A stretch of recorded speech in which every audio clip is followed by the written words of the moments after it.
Let's try. I will be with Tanya here, who will ask me some questions, and hopefully it will be, I hope, a little bit interesting for you. Voilà. So we're in Montreal right now. You're working on Dune, and you've been working on Dune remotely, as everyone has. What has been the impact of the pandemic on the process for you? Yes, I'm working on a feature film, Dune, right now. We were about to finish some shooting. The movie was like almost finished.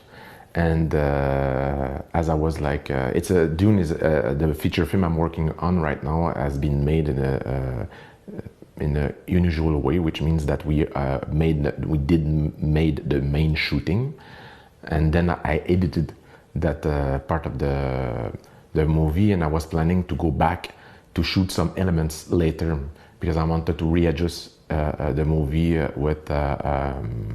I needed time, and it's a luxury that I had. So at the time, I didn't know that there would be a pandemic, but it was like so. When the virus hit North America as we were about to go back to do those elements. So the impact was that it crushed my schedule right now. I'll have to it will be a sprint to finish the movie on time right now because. We were allowed to go back to shoot. I'm going back to shoot those elements in a few weeks, as we were supposed to shoot them earlier. And it meant also that I had to finish some elements of the movie, like VFX and the editing, being in Montreal, as my crew stayed in Los Angeles. And I will say that as a director, there's things that can be done remotely today with technology.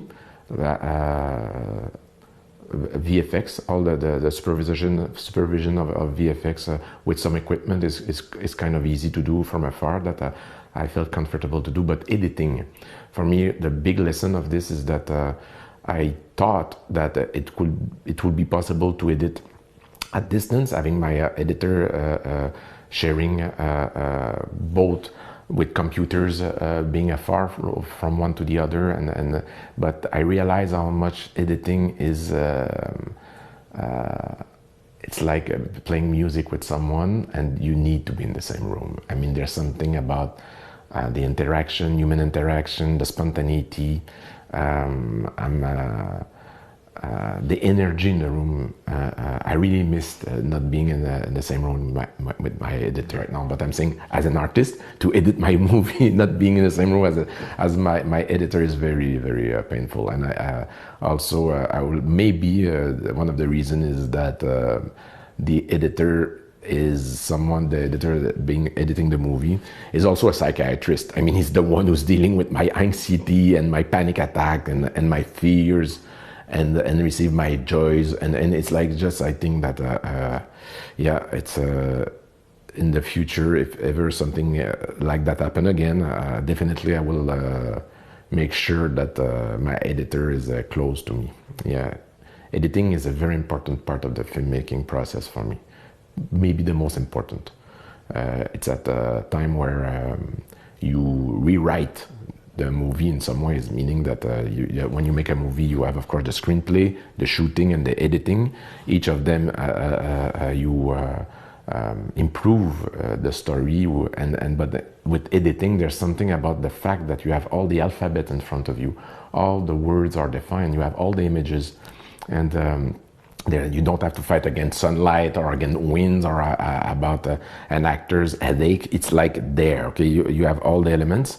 And there's so much creativity. It's amazing how you can transform things, how you can create fear, joy, tension in the editing room. It's something that that's why I think that I'm a little bit traumatized by this working far away from my editor right now, I was saying. You're also working with composer Hans Zimmer, and he mentioned that the intimacy of creativity is also important because you're also working from a distance with him. It's the same thing with a composer. Hans Zimmer, which we are working together on the movie, is also suffering, that we are not because it's true. It's like when you are listening to music or watching a scene, you feel the body language, you feel the energy of the person beside you. You understand there's things that can't lie. There's things that there's something that there's a. It's not just an intellectual process. It's intuition. It's like a perception of you can feel really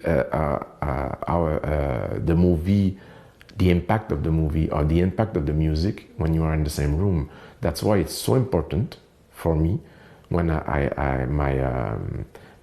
edit is enough advanced, when the movie is almost finished, the editing of the movie is almost finished, to show it to people, to a real audience, and to sit with them.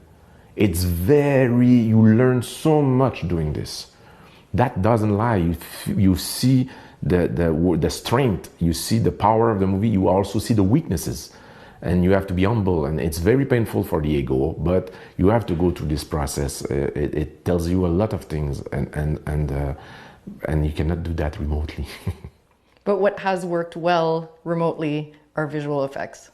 Yes, the thing is that one of the key is because I'm working with a master, Paul Lambert, who has a very similar sensibility, and the thing is that VFX is a process. It's not like as much editing is like playing music together. VFX is more a process where you respond to something you're seeing, and then you give instructions, and then it comes back a week or 2 weeks later. So it's like it's really a process where it's good to have a fresh mind. It's good to have a distance, because you need that distance in order to have a spontaneous reaction. So that was a success. You need the proper equipment, but it went pretty well so far. I will say that the work we are doing on Dune right now, VFX wise, I have the best crew in the world, and I'm very proud. It's something that cheered me up in a way. I had meetings with my VFX crews on a daily basis. We have those meetings, an hour of work every day by internet, and it where I was watching at home, sharing with them the same images on professional screens, and it was really a process that helped me to go through the pandemic, seeing how the shots are evolving, seeing all the work that has been done by all those people that are spread a little bit everywhere in the world, because all those VFX artists were like either in Vancouver, Los Angeles, Montreal, or some people in Europe, and it's like, or in Asia, it's like everywhere, and it's to see all the human efforts that are made from each individual at home, coming back to my home. Let's dive deeper into the world of Dune, into the adaptation of Frank Herbert's 1965 novel. How did you end up helming the feature film, and what did you think about the pressure and challenge that come with this project? The thing is that I read Dune when I was like maybe 13 or 14 years old. It's a book, frankly, that I came in contact with the book by coincidence. I remember the first time I saw the cover in the library. At the time, I was like, I was a teenager that deeply loved reading books. I was reading a lot, and I was always looking for new material. And at the time, I was very good in science, and I was starting to be more and more curious and more amazed by science fiction. Dune is a very, very rich book. So when, having had that kind of sensibility, I saw that very beautiful book cover about a man with blue eyes. I still have the book. It's the original book. And I remember how I was. It's something about book covers, and I remember reading the back of the book, and it really struck me, and I dive into the book and I devoured it. I mean, I was like I read all the books of Dune. It's a saga. There are several books, and the world, the complexity, the beauty, the richness of the cultures, the way it was described, the adventure of a boy leaving his world and having to adapt himself to a new reality, having to adapt himself to a new culture, to have the humility to embrace that new culture and to see the value and to survive to those environments. I thought was very moving at the time. And there was also, for a young boy, I thought the book was saying about politics, about the economy, how the world are dealing with natural resources, exploitation of natural resources, destroying the environment. And for me, it's a very complex, powerful book that tells a universal story that is very strong, simple, and that approach very complex subjects and matter in the same time. So honestly, it became my favorite book at the time. I deeply loved it. I was like totally, I felt in love, and it stayed with me through the years, and it stayed like a kind of something, an old dream. I was saying to myself, one day, I would love to bring this to the screen. As I started, and at the time, of course, I started to make movies, and I was making movies in Canada with smaller budgets. Science fiction was out of reach. But when I landed in Hollywood and I started to make movies with bigger budgets, and people kept asking me, what will you be your top dream project? What would you love to do? And I kept saying I would love to do science fiction, and the book, my goal would be to make Dune. And by chance, Mary Parent and Kel Boiter from Legendary got the rights, and as soon as they got the rights, they gave me a phone call. It was probably the shortest meeting I had ever had in my life. And we just said, should we make Dune together? And the answer was, yes, let's do it. It's like I felt at the beginning that we share the same sensibility about the book and what the story should be. And it was, from the start, it was like, I would say, a very close relationship and a collaboration about this project that has been the biggest challenge in my life, yeah. Since Dune was so impactful, the book, did it have an influence on other movies that you've made over time? I will say that it increased a desire to be in contact with the infinity of the desert. The way Paul, there's something about the desert where the impact of emptiness in the landscape, the impact of silence becomes more of an internal journey, more of a subconscious journey. So it means that as the character go deeper in the desert, we are getting deeper and deeper inside him. And that is something that is in the book. And that is something that I through the book, I understood the impact of the landscape on the human soul. And I tried in my past work, my very first movie is about a man and a woman falling in love in the middle of the desert, or in fact, failing to fall in love in the middle of the desert. It's not a coincidence. It's all that is related to a desire to see that impact of the landscape on humans, the emotion that nature provokes inside us. And I think that you see that in my first movie. There's a bit of a Dune and Incendies to a movie that I shot in Jordan, my fourth feature film, an adaptation of a movie of a play written by Wajdi Mawad. It's a movie that I embraced a little bit of the desert there. And as I was shooting Incendies in Jordan, I remember, because I had scouted across Jordan, it's a movie that is taking place in some kind of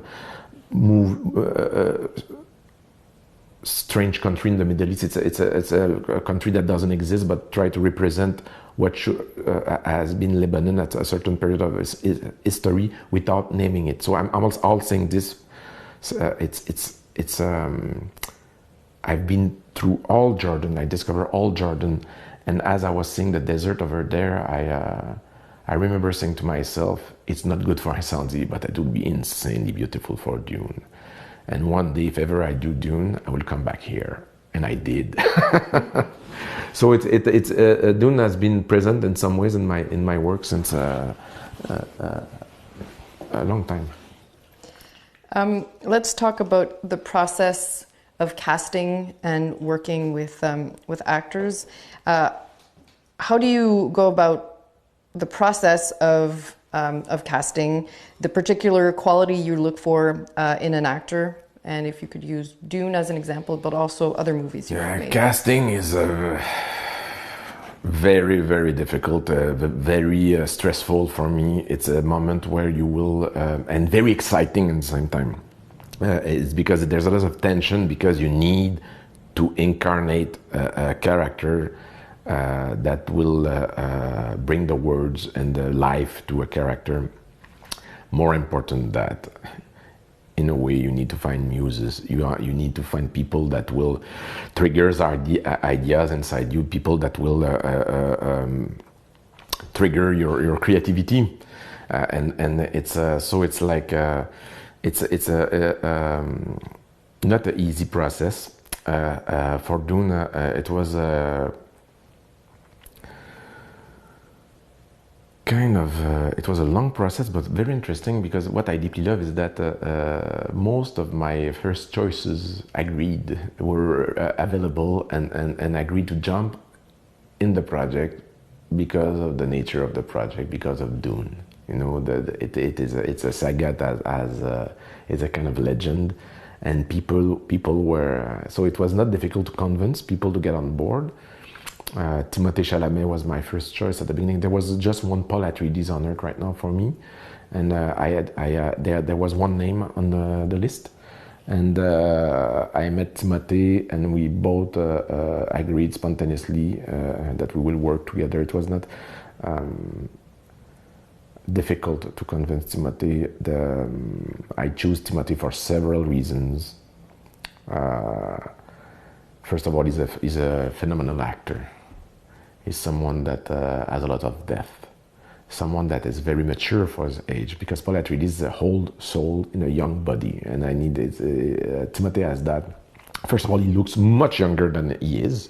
Sometimes I look in the camera and he looks like 15 years old. It's very impressive how young he looks, and Timothée is maybe 23 or something. So that was very useful, because I had in the eyes something older, and he's already very mature for his age. So that contrast was very important. Also, he has features that for me reminds me of the old school Hollywood movie stars. He's a real movie star. He has that insane charisma. You put Timothée in front of the camera, it's just an explosion. I mean, it's like the camera grabs him. He's super charismatic, and I needed that for Paul. Paul is a young man that at one point will need to rise people, to become a leader. He needs the charisma of a leader, and Timothée totally has that. He in a way.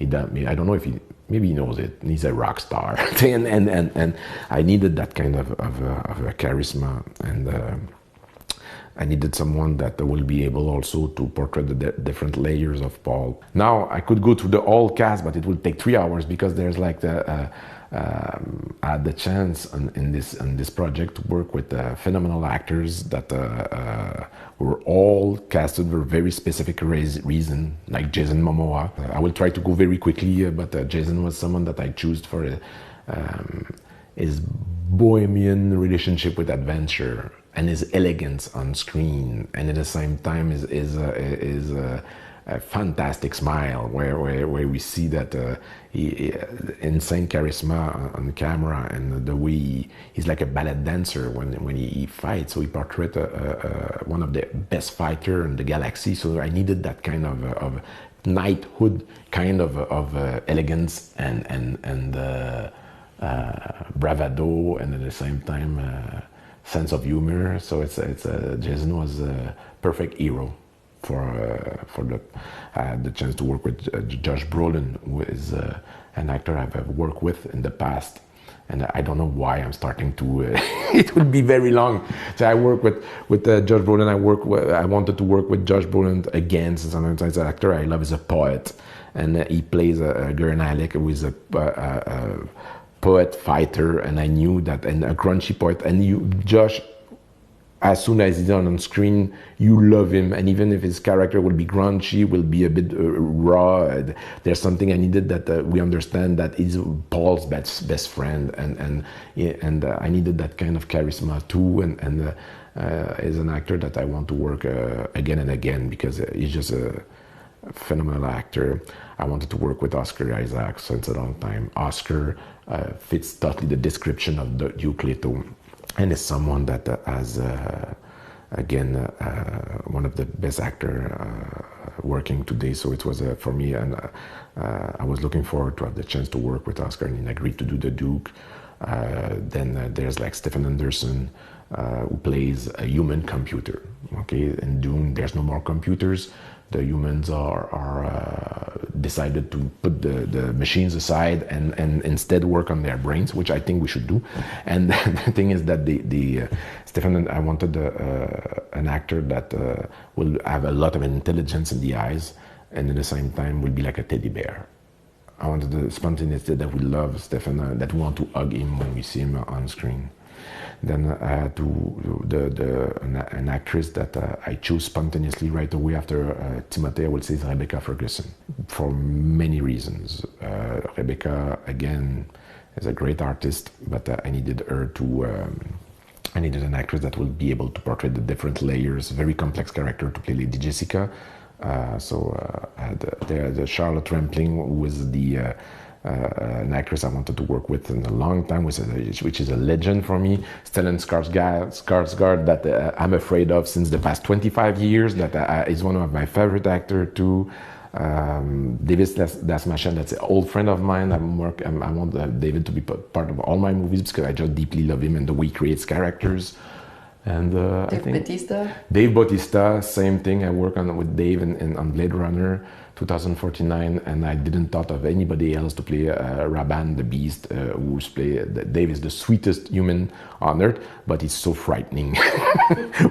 So I thought he would be perfect for the part. He's an actor that deeply moves me. Chang Chen is an actor that I follow since the movies of Wong Kar-wai in the 90s. Is one of my favorite actors in the world, and I saw him in many movies, and I always deeply moved by his naturalism, and one of the best actors alive today. How was it working with him, and with actors in general? How do you give notes? How do you direct them? What is your process once you're on set? But the thing is that there's two things. First, the preparation is very important. All the intellectual work for me needs to be done before shooting. I love, in a perfect world, to make sure that the ideas, that everything is clear in the dialogues, that the scenes are clear from an intellectual point of view, that all those discussions needs to be made in prep. So as I'm doing the preparation of the movie, having meetings with actors, talking with them about the characters, the logic, and to make changes. I'm not afraid to make changes if I feel that an actor has a better idea in prep, and about the dialogues, trim dialogues. Very often things are overwritten, and it's normal, because you have to convey his ideas on a screen, on a page. But when you see an actor, just in his eyes, sometimes things can be conveyed the way. So it's a natural process that I do with actors. Then when these all the intellectual part is done. When I'm on set, I try to really focus on the viscerality of the scene, just be in the emotions, directing them through their emotional path, and not to be too cerebral, because I feel that it's in the way of emotions, and I feel that at the end of the day, we are looking at a human being that evolves through a scene, and the impact of that scene on the human, most of the time, from an emotional point of view, the ideas will be there because they had been installed in the scene by the, but and the way I work is I try to give as much space as possible to the actor in some way. I hope that in general, first of all, I love to make sure as much as possible to work in locations that are real, not like in real environments, not CG environments, because I strongly believe that it has an impact on the creative process. And for actors to know that there's a door there, there's a couch there, that the color of the room, the light, the way the light interact, if there's plants, it's all things that will trigger ideas in imagination. It will create a tension inside them. It will create pressure or the opposite of freedom or something. And me, I'm there to observe, to listen. At the beginning, when on set, I need to be a good listener, to listen to the actor, to see what are his intuitions. Sometimes they bring very bad ideas, and I just discard and I go with. Sometimes they bring better ideas than mine, and then I try to listen and tend to see. It's an equilibrium that I'm trying to reach. Some actors or actresses also have better intuitions. It's normal. It's a process. It's an inspiration. You cannot. It's not a science. It's like something that you have to be sensitive to. You have to. I think a good director is a good listener. And I think that when I direct, the more I'm directing actors, the more I feel that at the beginning there's a window of freedom that you have to allow, because that's where sometimes there's a very poetic idea that can arrive on the day, and that honestly I strongly believe in that. Yeah. So I'm not talking about necessarily improvisation, but I'm talking about space to create. Yeah. If we look at your career in a more general sense, was there a filmmaker who had a pivotal influence on your filmmaking? And are these films that you oriented on yourself? Like, are there films that were so influential that you sort of There's dozens of filmmakers that had an impact on me, many filmmakers. It's like, and it changed through the course of my life. I mean, one of the first filmmaker that I discovered that still have a big impact on me today is Steven Spielberg. I discovered why, because I was from a small village where most of the movies that were coming on the big screen were American movies. And there was something different about certain movies. And I realized that there was a name attached to it. And that name meant that this movie will have certain qualities, that it will have a certain sensibility to it, and that person has a job, and that job was a director, and his name was Steven Spielberg. And I realized, I started to watch making ofs and understanding the strength, the power of that job, and through Spielberg, one of my very first favorite movies was Close Encounter of the Third Kind. And in this movie, there's Spielberg had a character that was portrayed by François Truffaut, who was a French director. And I discovered the French New Wave through aliens. I mean, the Close Encounter of the Third Kind is a movie about aliens, and then I'm discovering that French director that was part of one of the most important cinema movement in the film history, French New Wave, François Truffaut. I discovered François Truffaut, I discovered Jean-Luc Godard. Jean-Luc Godard, from François Truffaut, there was a sensitivity about his movies, this love for human beings. There's something about love in François Truffaut, and he's a director that for me is someone that has a kind of the empathy that I deeply love. And then from Spielberg, of course, there's just I think still today is one of the best director alive, and in film history, he's just a genius. How he can design a scene and create a mise en scène with actors, and the camera work is so clever, so impressive. It's still today, I revisit his movies very often. There's like, it's really very impressive. Then François Truffaut, I discovered Godard, who is a director that is all about intelligence and playfulness and provocation. And this desire to provoke, to be a provocateur was... I was a young man, I wanted to be arrogant, I wanted to so it was speaking to me very well.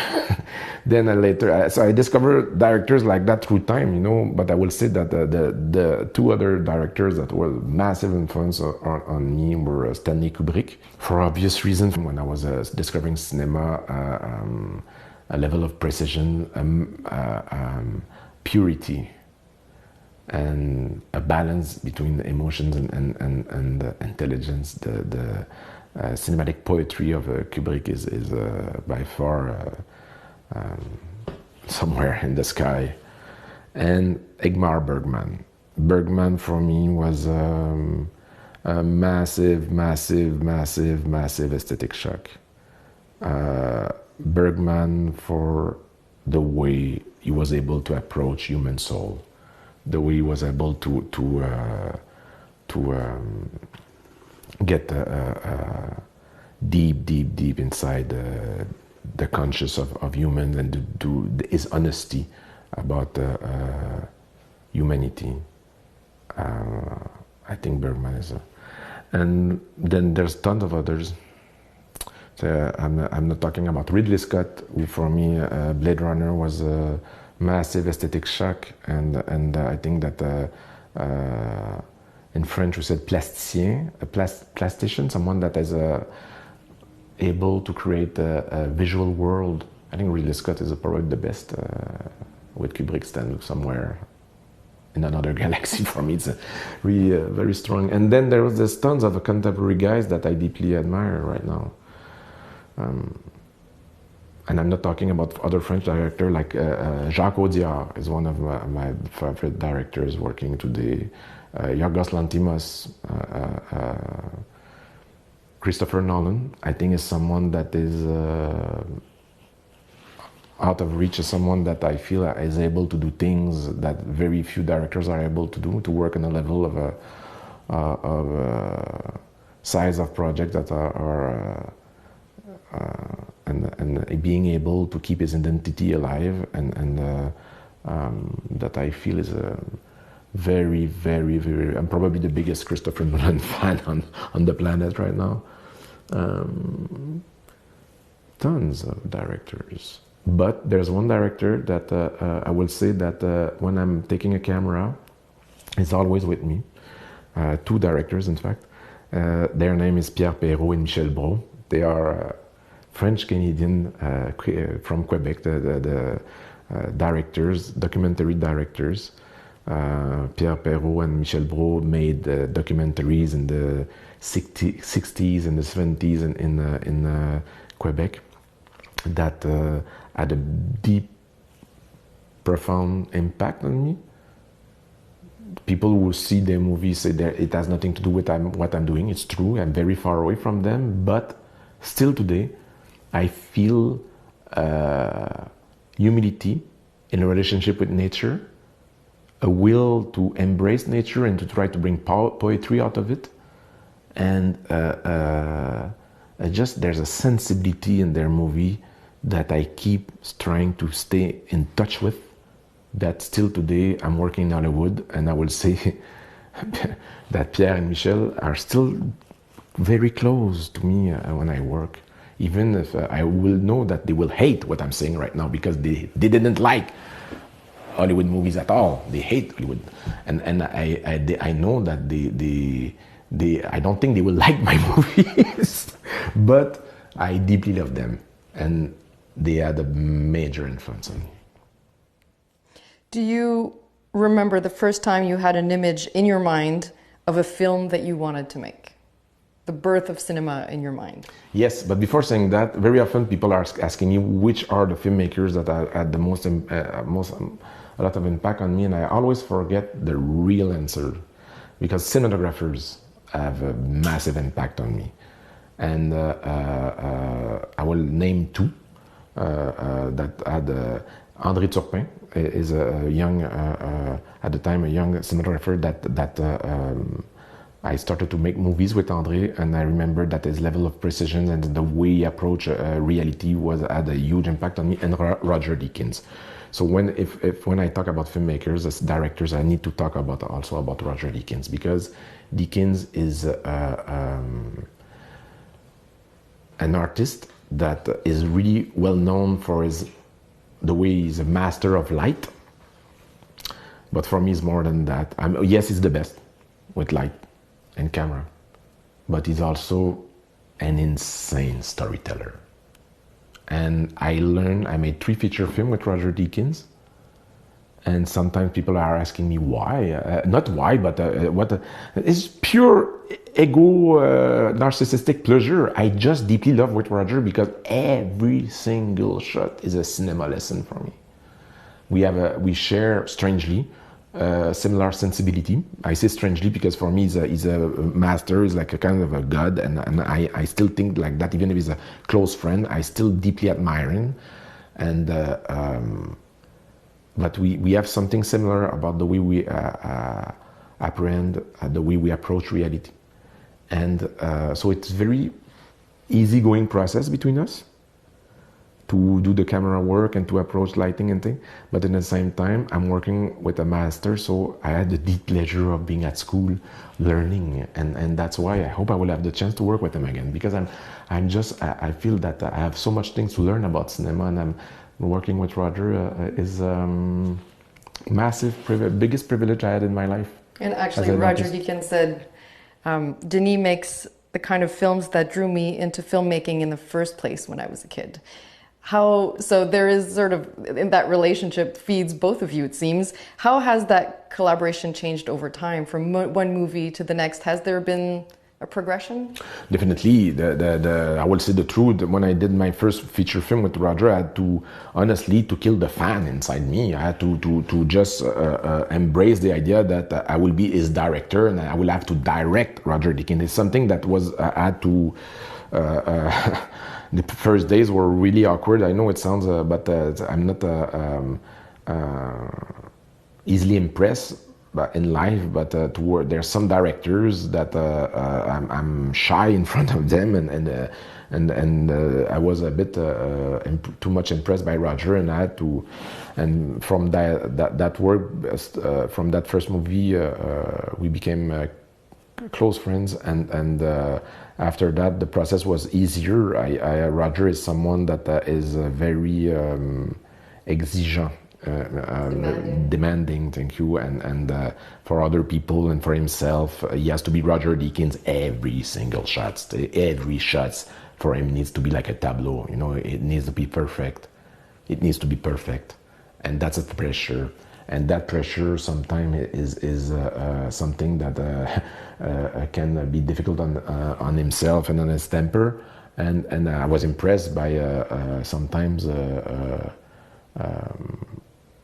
his mood on set. Now I'm totally used to it, and I'm very comfortable with Roger. And I feel that the collaboration went, I will say, more deeper into the process of designing the last movie we made together, Blade Runner. We designed the movie together. I mean, talking about the language, because I needed time. I was lacking time to do it alone, and I asked Roger to come to help me on Blade Runner 2049 to storyboard the entire movie together. And it was by far, to this day, one of the most creative moment of my life, to be in a hotel room with Roger Deakins and a storyboard artist and James, and then to create the movie together. It was like dreaming with someone else. It was a beautiful privilege. We just got through the movies more and more used to one to the other, and to the instinct. and it became very, we don't have to talk very often. We just look at each other and we know it's like, it's became like a very instinctive and pure relationship, I would say. Let's go back to the birth of cinema in your mind, that first image that you knew you wanted to make into a film. I will say something to you, my friends in China, that I don't think I never revealed to, because it's a bit embarrassing, but the thing is the truth, is I think that I started to direct movies as a kid. I had a lot of anxiety. I was a kid that was dealing with a lot of fears, and I was very afraid of the world. And as I was going to sleep, the only way I could sleep was to start to design stories in my mind and to start to create the worlds and to go every night. I remember clearly going through like episodes of movies that I was designing in my mind, and I think it's really the birth of this idea that stories could help me to deal with my anxiety and my relationship with the world, and started in childhood, I think, because very early on I was drawn to writing. I thought I will write at the beginning. I don't think I'm good enough for that, but I discovered the job of a director early on, and I started to be more and more obsessed with this idea of telling stories with a camera. Not having the chance to have a camera at the time, it was not but I was storyboarding. I had a friend that was very good. We were both, he was drawing, I was telling stories, and we were creating worlds like that very early on. And it's like, it was a way to trying to understand the world around me and to escape in the same time, probably. And so, yeah, that's the way I started to make movies, I think. You have the ability in your movies. And by the way, I apologize, I will just say this. With that friend, Nicolas Kadima, when we were 12 or 13 years old or something like that, we started to do storyboards for Dune. I was dreaming, I was at the time, I remember reading the book, and we were Nicolas was, still have those drawings of him drawing Paul Atreides on a sandworm, and we were already dreaming about that together when I was a kid.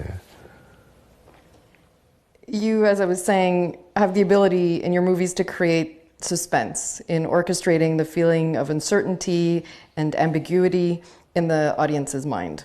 Can you talk about the visual and audio methods that you adopt to achieve that, including color palette, production design, sound, cinematography, editing?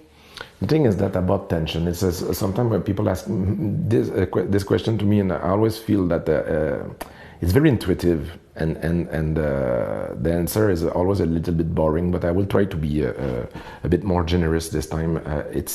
I think that one of the key elements for tension is that you need to bring in the screen, in the image, something that is the audience will relate to from a subconscious point of view, that an element that will bring reality.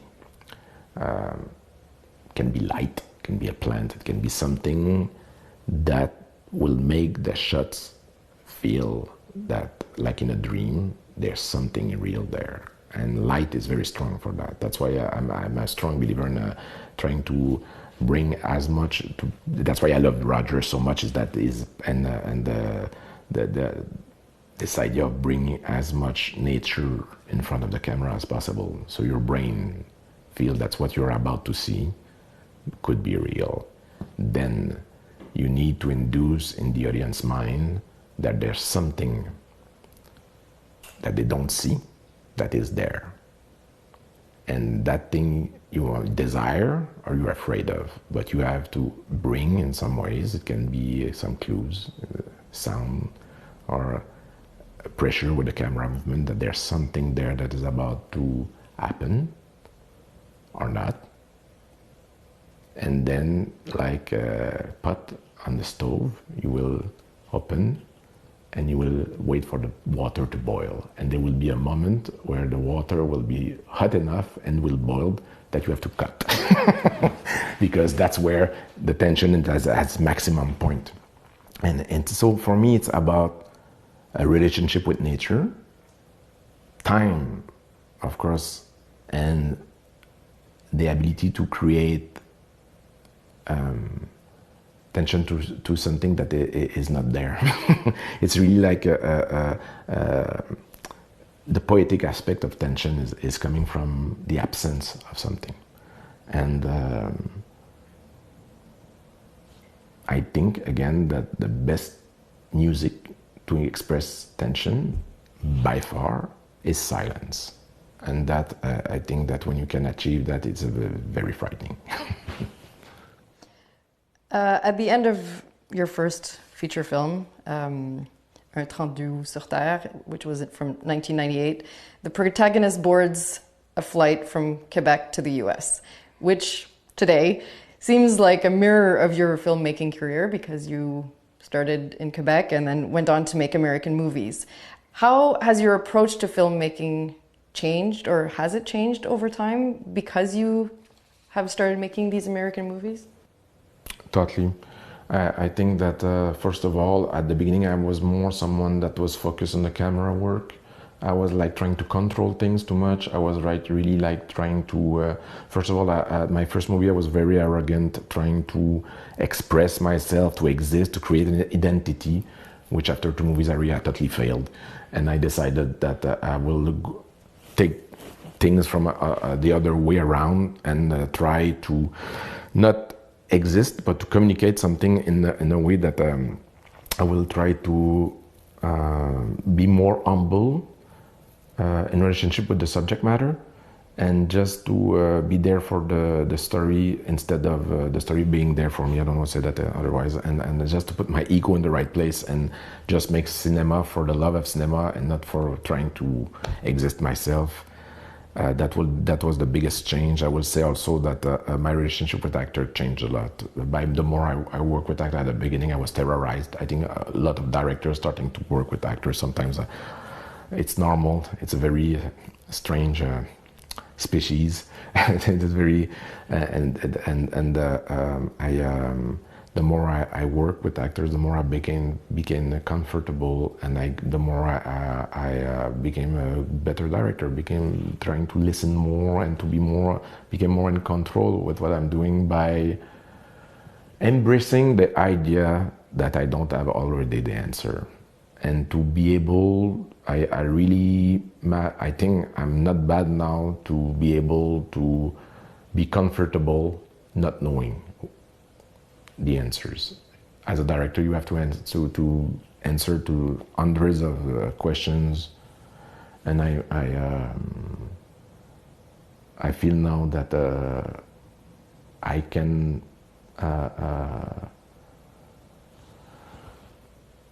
I can be comfortable. Words are coming in French. Je voulais me pardonner. You wanted to forgive yourself. Forgive myself, not to have the answers. Be kind to myself. Just relax and wait for the flower to grow. Even if there's 500 people waiting for you, and the sun is going down, and the fire is burning, you have to wait for the flower to grow and be patient, and it will come to. It will open, but you have to be patient, and for that you have to get out of the. You have to get out of the anxiety zone, and just to go back to creativity. So it's that. Those are the things I learned through the years, and many things, of course, technically. But in Prisoners and Sicario are your first American movies, and then you transitioned to science fiction with Arrival, then Blade Runner 2049, and now Dune. Most people think that this is a big change, but in fact, you often say that this was aligned with your passion from your youth. It's a good comment. People are often saying to me, "How come you're in science fiction now? Why are you going there?" Because I said I didn't went there. I came back home. I love science fiction. It was my dream to make science fiction as a start, and I think that in order to make good science fiction, you have to master a lot of elements, and it's probably one of for me the very tough form and genre, and to be able to do that, I needed me to perfectionner mes outils, perfect my tools in other genre, to be closer to reality in order to go deeper in the dream. And also I was able to do science fiction now because I have access to bigger budgets. And also because I have enough experience now to be able to work with bigger crews, to bigger VFX, with complexity, you know. I'm less, I would have never been able to do Dune as a first movie. I would be dead right now. Yeah. And you mentioned it earlier, but for you it's important that these science fiction worlds are shot in real locations, not in front of green screen. And technology has rapidly evolved. What is your relation with visual effects? The thing is that computers are very powerful tools, very powerful. They can create a lot of scope. They can create the worlds. Of course, it's like that we were not able to do a long time ago. But it's something that let's say that in the past, the directors and the visual artists were masters, and they were able to create things with very complex techniques that are 10,000 times easier today with the computers. So definitely I will say we have much more flexibility. Now the danger of it is that personally I feel that at the end of the day the soul of a movie is the words and the actors, and that in order to get the best out of it you need the actors to be inspired, and to be inspired I think a certain amount of reality is needed. And I don't personally, when I had to do it sometimes, when you work in a virtual environment, is very difficult, because it's not true that ideas will come out of the blue. I'm very old-fashioned. I respond to light hitting a table. I respond to the position of a chair in a room. I respond to the actors walking toward a window in having a certain position on the shoulders. It's something that, but for that you need a window. You need something outside. It's like you need food for the imagination, for creativity, and when in front of a green screen. You need presence, and so it's something that I will always fight as a director, to have as much reality as possible. On Dune, we create those insane sets. They were huge, but we needed it for us to think about it. We have to create a world. We have to create a new planet. We need some food to be able to create that. And I think that these environments, those real environments, were helpful. So, of course, then computers can help us to extend those, to make the world bigger, to have things flying in the sky, things like, yes, you can make it perfect after with the computer, but at the core, the elements around the actors need to be real. As a filmmaker, a film lover, a cinema goer, in your opinion, what makes great cinema? In other words, what do you think are the most important components of a good movie? Poetry. I think that at the end of the day, the things that the audience, why we are going to see movies, is to be moved by the poetry of an image. When you talk to people, if I mention the title of a movie in your mind, there will come spontaneously few images. Those images have been imprinted for a reason. There's something there that went deep inside you to touch you, because those images have a profound meaning. And they have that meaning is something that is orchestrated by the movement in front of the camera, the light, the design, the elements that create a meaning that is not tangible, qui n'est pas tangible, that is invisible. It's called poetry. And that, at the end of the day, is beauty of cinema. And as a filmmaker, you try to create as much moment like that as possible in a movie. Yeah, that's what I would say. And I wish you all the best for the rest of the year, and hopefully I'll have the privilege to be with you one day in the same room. Cheers, and thank you for listening. Cut.